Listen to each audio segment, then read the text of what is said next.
Really nice to have you on our first AI demo day. I am super excited and thrilled to welcome you to our webinar. Today we have an exciting set of things planned for us. First of all, I wanted to welcome Mary Laura, who's our resident risk management expert, who's going to spend about 20 minutes giving a demo of the platform to all you guys. So thanks again for joining, and Mary Laura, off to you. Take us through the platform. That's why everyone is here. Awesome. Thanks for the introduction. Let me go ahead and get everything shared so people can see here. Great. Okay. Well, hi, everyone. I'm Mary Laura, and I want to welcome you to our Balbix's live AI demo. So over the next about 20 minutes or so, I'm going to walk through the platform, show how it uses AI and ML in a way that's really revolutionary for cyber risk management. No, that's a really big claim right off the bat, but I'm going to try to back that up by getting into the platform and really showing how it's done. Before we get into it, I'm just going to talk about a couple things to really set the stage here. So the end goal of cyber risk management in mind is really to be as effective and efficient as possible. So Balbix was built off of this mantra, you can't change what you can't measure, and you can't measure what you can't see. So with that in mind, the first step to really driving down risk exposure then is to gain complete visibility into the assets that make up a company's attack surface. And that's going to be our chasm piece here, as you can see. The next two steps then go hand in hand. So after we have visibility of the assets, we can then start to infer which of those assets have any open vulnerabilities and how much risk those vulnerabilities pose to the organization. We're actually able to quantify that risk in dollars, which allows us to not only prioritize those vulnerabilities so that we can burn down risk, but also just communicate that risk to the business in a language that they understand as well. So that's the mission of Balbix, but it definitely doesn't explain exactly how we do it and where AI comes into play. So I wanted to share before we get into the platform a view of our AI. So this is a glimpse inside the Balbix AI brain.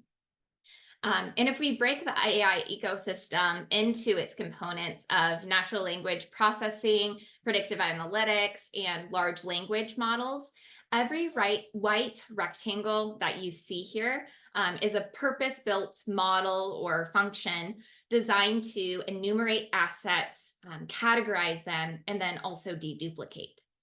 So sometimes these models will put information directly to consume within the platform for you, but then other times it passes the data to the right. And the further you go, the more enriched your data gets, the more summary data you have.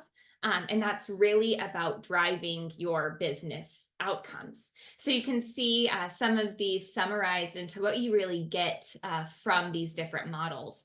So from the left here, you can get more details around your visibility metrics, your software inventory, asset enumeration, and then you kind of work your way to the right, where we can then drive to breach risk, asset impact, breach likelihood, and really use those things to inform making our risk decisions. Here's a few questions that could be answered based off of this information. So anything from, what's the coverage of my security tools and what are the biggest gaps, all the way over to, again, what's our breach risk in dollars and what is actually driving that risk. So we'll be able, get into the platform and you'll be able to see how we can answer some of these questions based off of the enriched data that we get. But ultimately, the end goal is to get to next best steps, to actually have action prescribed and driven from these insights. So we'll make sure to touch on that later and show how Balbix does that in a really prescriptive way. All right. So with that, I won't spend any more time on slides, and I'll go ahead and just switch over here into the platform quickly.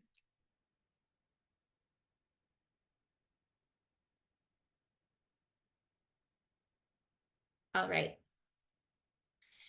So as I go through the platform, we're going to break this down into those 3 use cases that I highlighted before. So we'll walk through and show CASM first, then RBVM, and then finally CRQ. And then as I go through, I'll tie in how AI plays into each one. So this is the landing page of the Balbix platform. And before I start diving into any of these fancy dashboards shown, I really want to first start with how we integrate our customers' data. So data ingestion can be done through dynamic API connectors. If I go here, which you can see we've built out for a variety of different vendors to be able to pull in things like your CMDB, endpoint security tools, cloud providers, vulnerability scanners, DAS tools, a lot of different things that we can integrate in here. And then in addition to these API connectors, we also are able to ingest flat files via a flexible connector, which allows us to pull in other data from things like penetration testing results, risk owner mappings, anything that you might have that's valuable, but isn't in one of these vendors or through our integrations. And so then after ingesting that data, that's where we start using the AI to parse through the various identifiers that pull sources in like IP address, MAC address, and unique resource identifiers to recognize a specific device. You can see how that looks here as we pull in these different sources. And then as they pull into Balbix, you can see how the different information from each source will be all pulled together, and that it ends up as one device and is deduplicated so it's not repeated across these sources or duplicated within the platform. Switch back to the dashboard here. And so after those assets are then identified, they're in the platform, the engine then identifies asset composition. So really looking at things like OS and browser versions that have reached end of life. You could look at which assets have security controls like EDR deployed, or if there's any open source packages that might be exposing things or vulnerabilities like related to Log4j, for example. And so all of these assets and their associated attributes are now living within our asset inventory. We have a full view of the asset inventory, and then this is just a glimpse into it in a consumable format in a dashboard. You can see that we have the assets divided by different types, by both the asset count and then the impact for those assets, as well as the OS, and then some other good information down here as well around geography and risk owners. But if I were to go ahead and just pick on this servers group here, you can actually click on it to open it up and view more information about it. And this is where you can start to see any tags related to the servers in this group. So these are customizable or can be pulled in through those integrations. And then also the roles associated with them as well. And then you can also see things like sites, open ports, security controls, software inventory. We're pulling all of this information together in this one view. Now, this is a group of servers. You can certainly click on a specific server itself, dive into more information, and you can see all of the same things exist for this singular server. So we can see, what ports are open for it specifically, software inventory, security controls, again, just the same things, but at that asset level. And all these different attributes of this asset allows us to get that 360 view. And then it also feeds into what we consider that asset criticality, which then feeds into our overall risk score. So I'll cover more about that when we talk about RBVM and CRQ, but it really gets all set up with this CHASM piece. So if I go back to the dashboards here, then this asset inventory view is where you can start by getting that high level. This is a really good starting point. But as you can see, we have all sorts of different dashboards up here.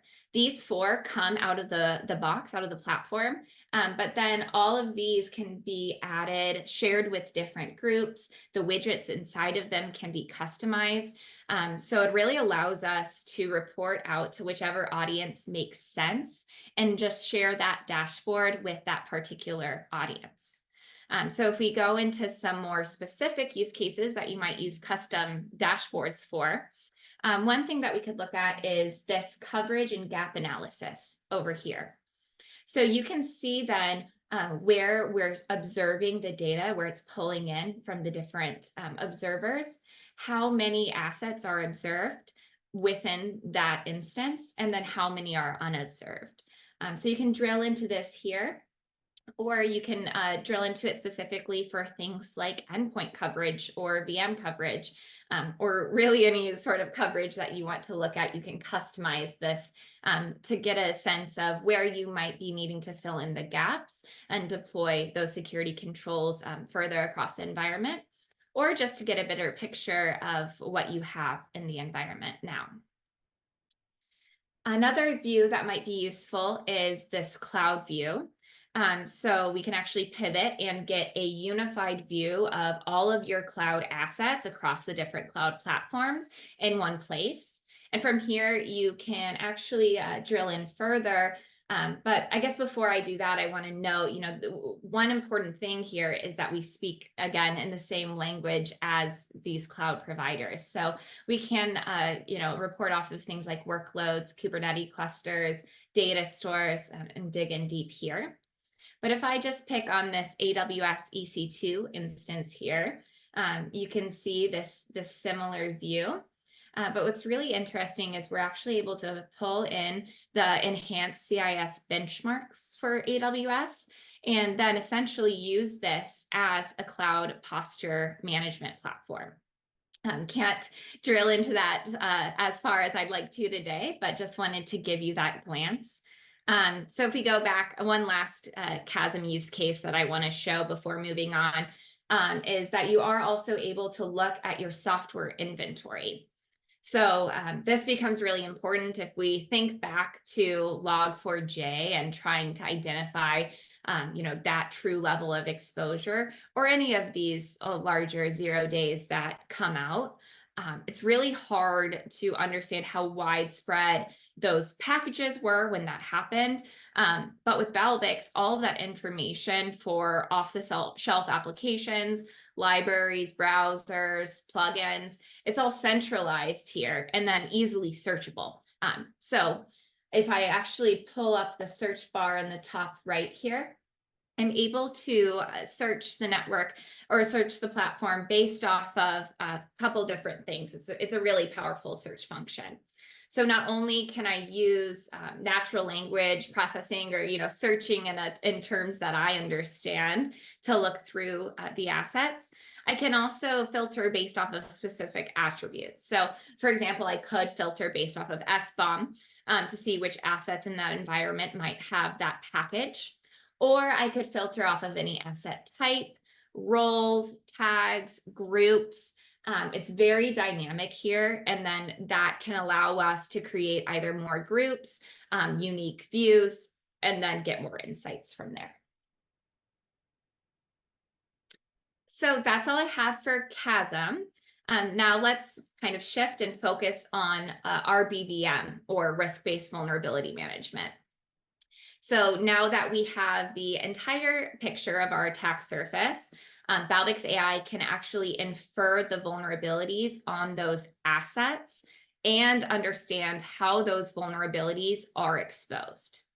So you might have noticed at the top of the platform here, there's an overview of enterprise risk, this breach risk that's stated in a dollar amount. And this factors in both the breach likelihood as well as the breach impact. This is going to be a common theme that you've probably already seen throughout the platform as I've navigated it. But it's important that we break this down into breach likelihood, impact, and overall risk for each asset at that asset level. Breaking it down to that level actually allows us to then aggregate it up across different groups, so that you can get not only a picture of the individual assets, but of groups of assets like business units or any other thing that you might want to group of. And so, the breach metrics up here, they're really not supposed to be a predictor of the future.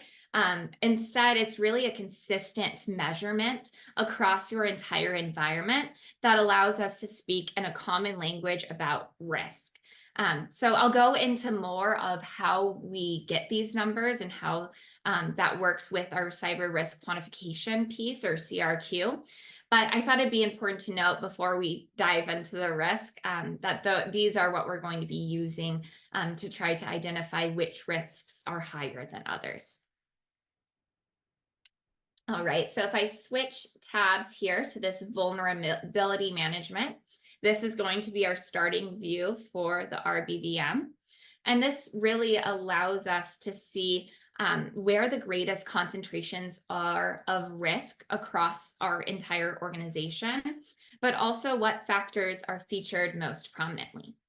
So you can see who owns the risk overall. Risk owners is something that we can pull in. And then this becomes really your to-do list. So if we focus on this top risk issue here, we are then able to see how much it could potentially drive down the risk. Or another option is that we could also accept that risk within the platform if it's something that we are aware of but want to accept for the time being. And then that would be excluded when we're looking at our residual risk at the top. And so from here, we have all of these good views of our assets, what risk is associated from them. So you then can start to create workflows to track vulnerability remediation. So for example, if I wanted to focus on ransomware or malware risk specifically here, we could come to this dashboard and look at the CVE lists, these first three widgets. So we can see OS vulnerabilities exploited by ransomware, same thing for browser and plugin vulnerabilities, as well as app and database vulnerabilities, and then start understanding how we want to tackle these from here. You might notice within these lists that there's both the Balbix score as well as the CVSS score. So the Balbix score factors in a number of attributes that the CVSS does not. For example, if I were to scroll down to this one here, you can see that the CVSS score is moderate. It's a 5.9, but our Balbix score has pulled it up to a 94. So I'm going to click on this one, and then it allows us to see how that Balbix score is calculated. So the first thing we do is bring in the CVSS information here, and then we're able to see the references to learn more about that specific CVE. We also call out the CWEs, or common weakness enumerations. And so this is really the first factor that gets looked at. But then you can see on this tab all of the other things that get pulled in here. So if we look at this vulnerability first, how accessible it is, the ease of attack required to exploit the vulnerability, as well as what that exploit consequence would be to the business, are all factored in here. So the ease of attack being low, as well as the accessibility and the exploit consequence being high, is driving this risk score up.